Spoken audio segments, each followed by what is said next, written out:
क्या हम इस पूरे ब्रह्मांड में अकेले हैं? सोचिए, ये एक ऐसा सवाल है जो न जाने कितनी सदियों से हमें रोमांचित करता आया है कि क्या हमारे ग्रह से परे कहीं और कोई बुद्धिमान जीवन मौजूद है। चलिए आज इसी सवाल की तह तक जाने की कोशिश करते हैं।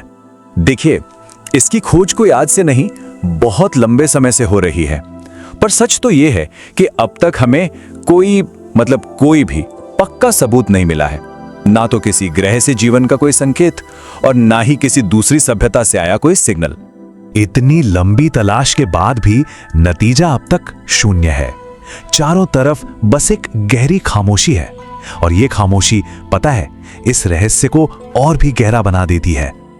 पर रुकिए, इस इतने बड़े सवाल का जवाब खोजने के लिए साइंस के पास एक टूल है, एक तरीका है। जी हाँ, एक बहुत ही मशहूर फॉर्मूला जो इस पूरी ब्रह्मांडीय पहेली को सुलझाने में हमारी मदद कर सकता है। तो इसे कहते हैं ड्रैक समीकरण। साल था 1961 जब खगोल शास्त्री फ्रैंक ड्रैक ने इसे दुनिया के सामने रखा। अब देखिए, ये कोई जादू की छड़ी नहीं है, बल्कि एक तरह का सैद्धांतिक ढांचा है। ये हमें ये अंदाजा लगाने में मदद करता है कि हमारी अपनी आकाशगंगा में कितनी सभ्यताएं हो सकती हैं। ये पूरा समीकरण ना 7 जरूरी हिस्सों पर बना है, और ये हमें स्टेप बाय स्टेप सोचने पर मजबूर करता है कि भाई जीवन के लिए क्या क्या चाहिए होता है। तो चलें एक एक करके इसके हर हिस्से को समझते हैं। ठीक है, तो समीकरण की शुरुआत उन चीजों से होती है जिनके बारे में खगोलीय डेटा और हमारी साइंटिफिक समझ से हमें थोड़ा बहुत तो पता है। कह सकते हैं कि ये वो हिस्सा है जहां विज्ञान हमें एक ठोस जमीन देता है। तो सबसे पहली चीज, हमारी आकाशगंगा में हर साल कितने नए तारे बनते हैं, और ये आंकड़ा सच कहूं तो काफी हैरान करने वाला है। औसतन हर साल 10 से भी कम। जी हां, हमारी पूरी गैलेक्सी में बस 10 से भी कम नए तारे। अच्छा, अब दूसरा फैक्टर, इन नए तारों में से कितनों के पास अपना सोलर सिस्टम होता है, मतलब उनके अपने ग्रह होते हैं। तो अच्छी खबर यह है कि हाल की खोजों से यह पता चला है कि ऐसे बहुत से तारे हैं। तो ये नंबर अब सिर्फ कल्पना नहीं, हकीकत के करीब है। इसके बाद आता है तीसरा कदम, उन सौर मंडलों में सही क्लाइमेट वाले ग्रहों को ढूंढना। मतलब ऐसे प्लैनेट्स जो अपने तारे से बिल्कुल सही दूरी पर हों, ना बहुत दूर ना बहुत पास, जहां पानी लिक्विड फॉर्म में रह सके। और अनुमान है कि करीब 20% मामलों में ऐसा एक ग्रह मिल सकता है। और हम सब तो जानते ही हैं कि पानी जीवन के लिए कितना जरूरी है। लेकिन अब ठीक यहीं से मामला थोड़ा पेचीदा होने लगता है।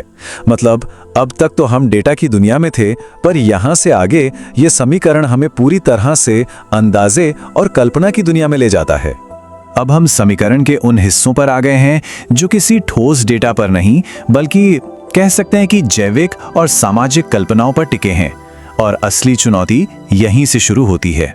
जरा सोचिए, एक बिल्कुल सही ग्रह पर जीवन के शुरू होने की संभावना कितनी है, और फिर उस जीवन के बुद्धिमान बनने की संभावना। ये एक इतनी बड़ी छलांग है कि इसका अंदाजा लगाना लगभग नामुमकिन है। ये खोज कभी न खत्म होने वाली लगती है। और चलिए एक पल के लिए मान भी लें कि कहीं बुद्धिमान जीवन है, तो भी सबसे बड़ी चुनौती तो उनसे संपर्क साधने की है। और यहीं पर समीकरण के आखिरी और सबसे अनिश्चित फैक्टर आते हैं। पहली बात तो ये कि उस जीवन को ऐसी टेक्नोलॉजी बनानी होगी जिससे वो सिग्नल भेज सकें। फिर उन्हें असल में वो सिग्नल स्पेस में भेजना भी होगा। और फिर आता है सबसे बड़ा सवाल, कोई भी सभ्यता आखिर कितने समय तक जिंदा रहती है और सिग्नल भेजती रहती है। और ये भी नहीं भूलना चाहिए कि हमारी आकाशगंगा बहुत बहुत ज्यादा बड़ी है। किसी भी सिग्नल को हम तक पहुंचने के लिए प्रकाश की गति से चलना होगा, जिसमें हजारों लाखों करोड़ों साल लग सकते हैं। और इन सब के बाद सबसे बड़ी बात, हमें ठीक उसी पल, उसी सही वक्त पर उन सिग्नलों को सुनना होगा जब वो हम तक पहुंच रहे हों। समय का ये तालमेल बैठना किसी चमत्कार से कम नहीं है। तो इतने सारे अगर और मगर के बाद एक सवाल तो उठता है कि क्या ये ड्रेक समीकरण वाकई कोई गणित का कैलकुलेशन है, या फिर ये सिर्फ एक विचार है। इतने सारे किंतु परंतु के साथ ये समीकरण एक सटीक जवाब देने वाले टूल से कुछ और ही बन जाता है। पूरा मामला अंदाजे और कल्पनाशीलता पर आकर टिक जाता है। तो शायद ड्रेक समीकरण का असली मकसद हमें कोई नंबर देना है ही नहीं, बल्कि हमारी सोच को एक दिशा देना है। यह हमें उकसाता है कि हम ब्रह्मांड में अपनी जगह के बारे में सोचें, कल्पना करें, सवाल पूछें। ये गणना से ज्यादा कल्पना का एक अभ्यास लगता है। एलियंस की खोज में इन सब नंबरों और संभावनाओं के खेल में उलझने के बाद शायद एक बहुत ही सीधी साधी लेकिन गहरी सच्चाई सामने आती है।